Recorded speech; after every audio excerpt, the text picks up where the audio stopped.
Assalamualaikum warahmatullahi wabarakatuh dan selamat sejahtera kepada pelajar-pelajar tingkatan 4. Okey, setelah kita bercuti, hari ini cikgu nak sambung lagi pembelajaran kita di bawah tajuk punca dan kesan ketidakseimbangan hormon kepada kesihatan. Okey, di bawah topik ni nanti kita akan belajar apakah kesannya. Okey, yang lepas kita dah tengok jenis-jenis hormon, jenis-jenis hormon yang ada dalam kelenjar endokrin kita dan fungsinya. Jadi sekarang untuk hari ini kita akan belajar tentang apa kesan sekiranya hormon tidak seimbang, sama ada sekiranya hormon itu terlebih dalam badan kita ataupun apa kesannya sekiranya hormon itu kurang dalam badan kita ataupun kelenjar-kelenjar kita, apa kesannya bila kelenjar kita merembeskan kurang hormon ataupun apa kesannya kalau sekiranya badan kita merembeskan terlebih hormon. So itu maksudnya tidak seimbang. Sama ada kelenjar kita merembeskan terlebih ataupun terkurang hormon menyebabkan tidak seimbang, hormon dalam badan tak seimbang dan dia akan memberikan kesan kepada kesihatan. Okey, sebelum tu kita tengok semula, apakah itu hormon? Tengok balik. Okey, hormon itu ialah bahan kimia organik yang mempunyai peranan yang penting dalam setiap fungsi tubuh. Jadi dalam badan kita ada banyak jenis hormon dan setiap jenis hormon ni dia mempunyai peranannya masing-masing. Okey, dan kadar rembesan hormon mesti seimbang dengan fungsinya. Mesti seimbang dengan fungsinya. Okey, so kita tengok sini. Sekiranya kelebihan atau kekurangan hormon yang dirembeskan oleh kelenjar endokrin akan menyebabkan ketidakseimbangan hormon dan ini boleh menyebabkan penyakit. So cikgu dah cakap tadi, dia akan menyebabkan masalah pada tubuh kita sekiranya terlebih hormon ataupun terkurang hormon. Okey. Dan ketidakseimbangan hormon mungkin terjadi kerana gaya hidup. Ketidakseimbangan ini terjadi kerana gaya hidup, dan pemakanan yang tidak sihat, ataupun ada satu lagi sebab terdedah kepada sinaran yang berbahaya. So ada beberapa faktor yang menyebabkan hormon jadi tak seimbang. Apa dia? Yang pertama, disebabkan oleh gaya hidup dan pemakanan yang tidak sihat ataupun kita terdedah kepada sinaran yang berbahaya. So itu ialah punca ketidakseimbangan hormon. Okey. Alright, kita terus sahaja pergi kepada yang kat sini. Kalau kamu tengok dia kurang jelas, jadi cikgu harap kamu boleh pergi rujuk buku teks kamu muka surat 150 dan 151 sebab scan ni tak begitu jelas. So boleh refer lah buku teks masing-masing. Sekarang kita lihat dekat sini kesan kekurangan dan sekiranya sesuatu hormon itu kurang ataupun terlebih. So sekarang kita mulakan dengan yang pertama, kesan kekurangan bagi hormon apa ni? Ini ialah hormon thyroxina. Kat mana letaknya, siapa yang merembeskan hormon thyroxina? Kalau tengok pada gambar rajah di sebelah, kita nampak kat situ letaknya hormon thyroxina. Nampak kat situ? Dekat mana? dekat leher kamu ingat balik semula. Kalau kamu lihat buku teks kamu semula pada muka surat 147, kamu boleh nampak kat situ ada kelenjar dekat kamu punya bahagian leher sini. Namanya ialah kelenjar thyroid. Dekat leher lah, kelenjar thyroid tu letaknya dekat leher kamu tu, dekat tengah-tengah leher kamu. So ada kelenjar thyroid, dan kelenjar ini dia merembeskan hormon thyroxina. Okey, so sekarang kita lihat dulu apa jadi sekiranya kekurangan hormon thyroxina. Maksudnya kelenjar thyroid kita merembeskan sedikit sahaja hormon thyroxina. So kita akan kekurangan. Okey, yang pertama kesannya apa? Okey, dia akan menyebabkan kadar metabolisme menjadi rendah. Kadar metabolisme kita akan menjadi rendah. Okey. Kemudian yang kedua, kita akan menjadi tidak tahan dengan rasa sejuk. Okey, itu yang kedua. Yang ketiga, perkembangan fizikal dan mental terbantut. Perkembangan fizikal dan mental terbantut pada kanak-kanak, ataupun kita panggil dia sebagai kreatinisme. Okey, kreatinisme. Okey, perkembangan fizikal dan mental terbantut pada kanak-kanak. Itu kesannya yang ketiga. Yang keempat, kurang tenaga pada orang dewasa, ataupun kita panggil sebagai myxedema. Okey. Okey, myxedema. Okey. Dan kekurangan thyroxina juga akan menjadikan kita cenderung menjadi gemuk. Kenapa jadi gemuk? Kerana kadar metabolisme kita rendah. Jadi kita mudah untuk menjadi gemuk. Dan yang terakhir kat sini, kita akan menghidap penyakit goiter. Okey, penyakit goiter. Goiter ni penyakitnya kamu boleh nampak pada gambar dia berlaku di sini. Tu goiter. Dia berlaku pembengkakan pada kamu punya kelenjar thyroid kamu. So dia akan menyebabkan nama penyakitnya ialah goiter. Okey.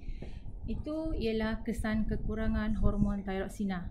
Apa jadi sekiranya kita terlebih hormon thyroxina? Okey, apa jadi kalau berlebihan hormon thyroxina ini berlebihan? Okey, yang pertama dia opposite lah. Menjadikan kalau tadi kadar metabolisme rendah, sekarang kadar metabolisme akan jadi tinggi. Kemudian berpeluh dan sentiasa berasa panas, sukar tidur dan kuat selera makan. Asyik nak makan je kerjanya kan. So walaupun orang yang macam ni, orang yang hormon thyroxinanya ni lebih, dia kuat selera makan dia suka makan, tetapi dia tak gemuk-gemuk. Dia cenderung menjadi kurus. Ni samalah macam tadi. Kalau tadi metabolisme rendah senang menjadi gemuk, bila kadar metabolisme tinggi kita akan mudah menjadi kurus. Walaupun makan banyak mana pun biasanya dia susah nak gemuk. Itu ialah kalau yang terlebih hormon thyroxina. Kemudian seterusnya yang terakhir, pembesaran kelenjar thyroid, bola mata yang menonjol keluar dan leher yang bengkak. Itu dia. Pembesaran kelenjar thyroid, bola mata yang menonjol keluar dan leher yang bengkak. Itu ialah antara penyakit kesan-kesannya ataupun penyakit yang kita akan hadapi sekiranya kita terlebih hormon thyroxina. Okey. Kita terus pergi cikgu tak mau panjang-panjang, nanti panjang video kita. Okey, kita lihat pula ketidakseimbangan hormon yang berlaku sekiranya kekurangan hormon testosteron. Ini pada siapa? Lelaki ke perempuan? Testosteron. Okey. Yang ini hormon testosteron ini biasanya banyak pada lelaki kan. Banyak pada lelaki dirembeskan oleh testis kan. Nama kelenjarnya ialah testis. Dia akan testis dia akan merembeskan testosteron. Okey. Alright. Sekarang kita lihat apa jadi sekiranya testis ini merembeskan kurang ataupun sedikit hormon testosteron. Okey, dia punya kesan dia yang pertama, dia akan menyebabkan lambat akil balik. Saya rasa semua orang tahu akil balik tu apa.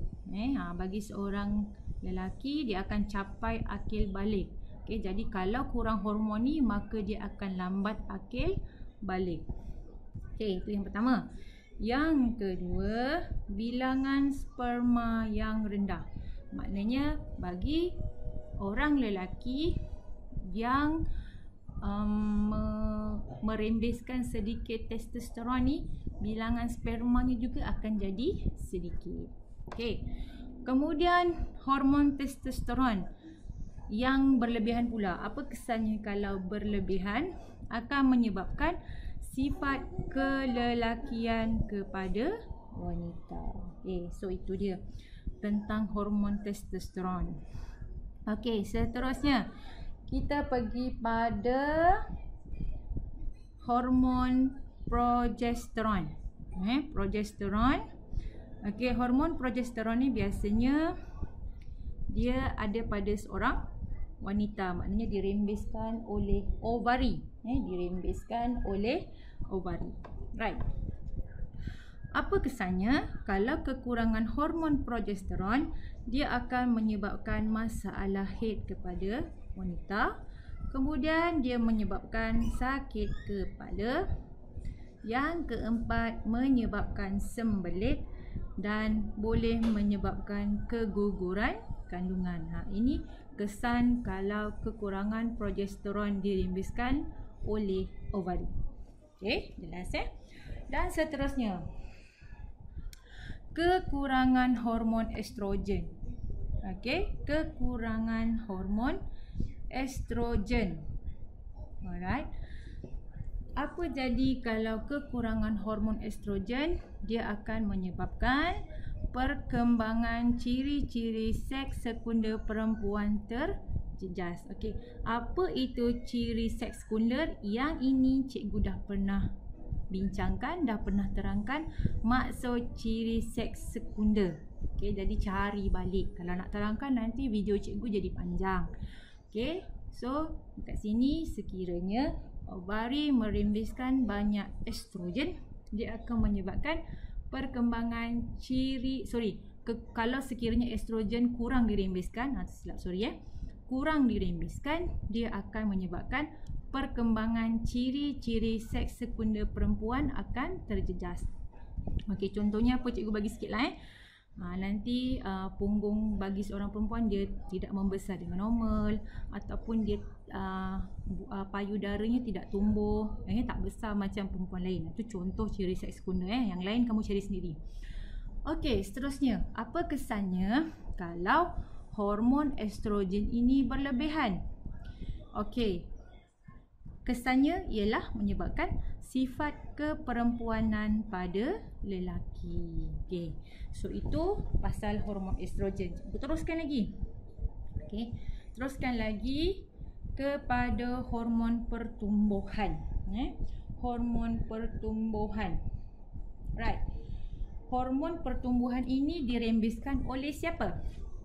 Okey, hormon pertumbuhan ini dirembeskan oleh kelenjar pituitary. Nama Englishnya, Melayunya panggil hormon pertumbuhan, bahasa Inggeris dipanggil GH ataupun growth hormone. Okey, so sekarang kita lihat apa kesan sekiranya kekurangan hormon pertumbuhan.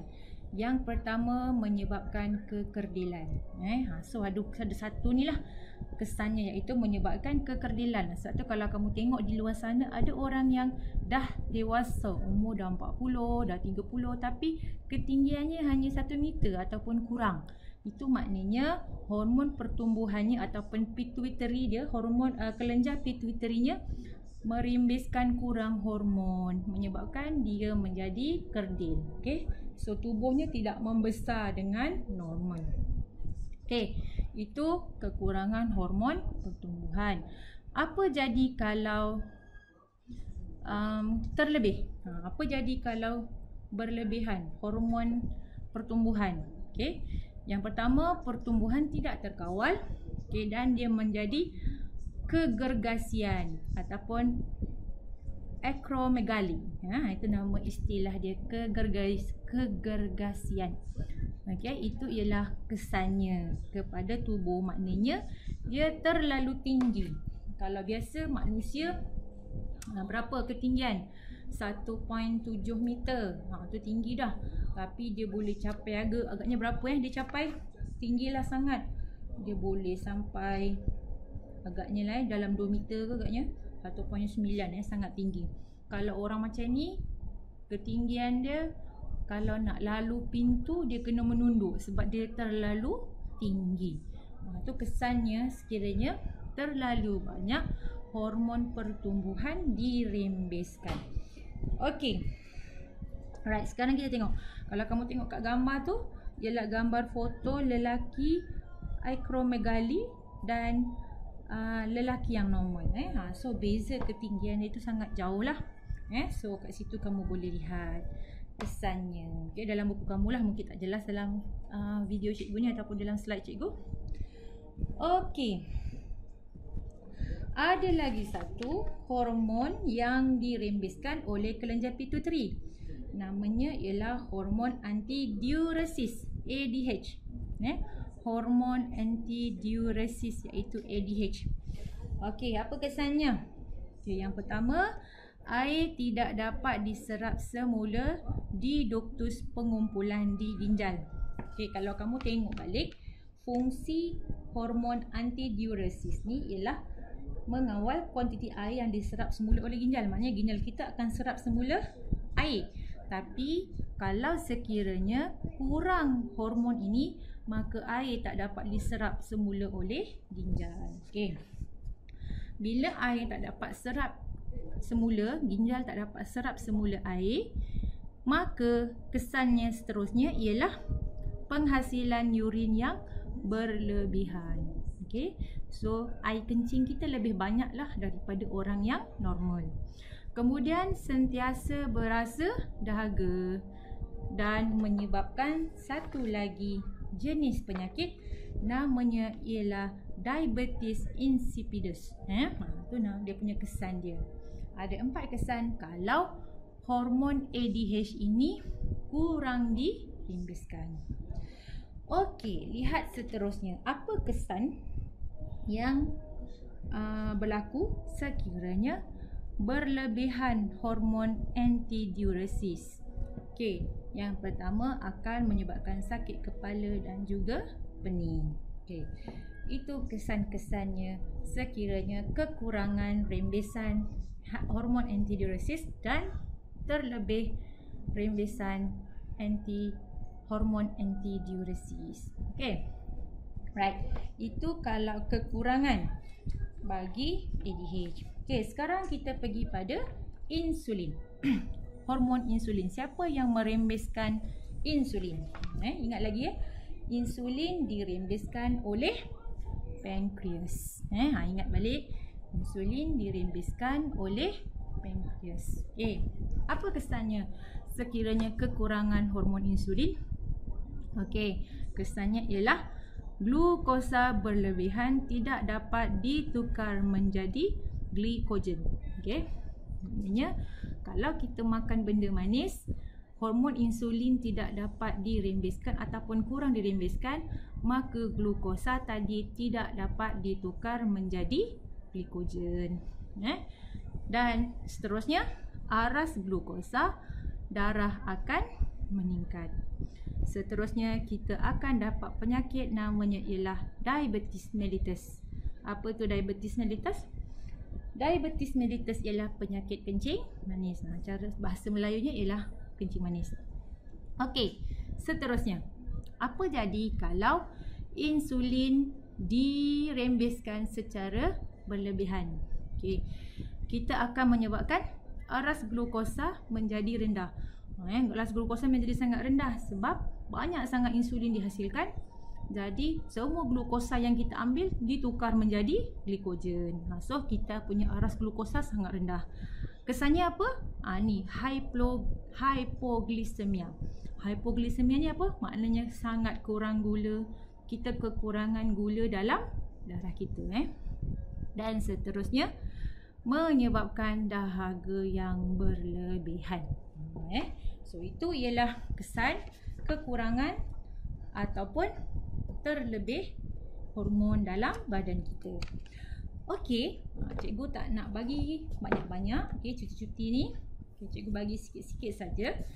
Okey, jadi cikgu nak kamu dengar video cikgu, kemudian kamu buat kerja dalam buku kerja kamu. Okey. Pada muka surat pada muka surat 75. Buku kerja kamu yang warna biru tu, muka surat 75, buat latihan buat aktiviti 7.2, aktiviti perbincangan tu di bawah tajuk kesan gangguan pada sistem endokrin. Buat latihan dalam buku kerja kamu. Alright, so itu sahaja. Itu sahaja untuk hari ini. Okay, cikgu harap cuti-cuti ni gunakan masa kamu dengan bermanfaat. Belajar, buat ulang kaji. Jangan buat perkara-perkara yang tak berfaedah. Okay, stay at home, okay, supaya kita dapat sekolah macam biasa. Itu saja. Assalamualaikum warahmatullahi wabarakatuh dan selamat sejahtera, selamat belajar.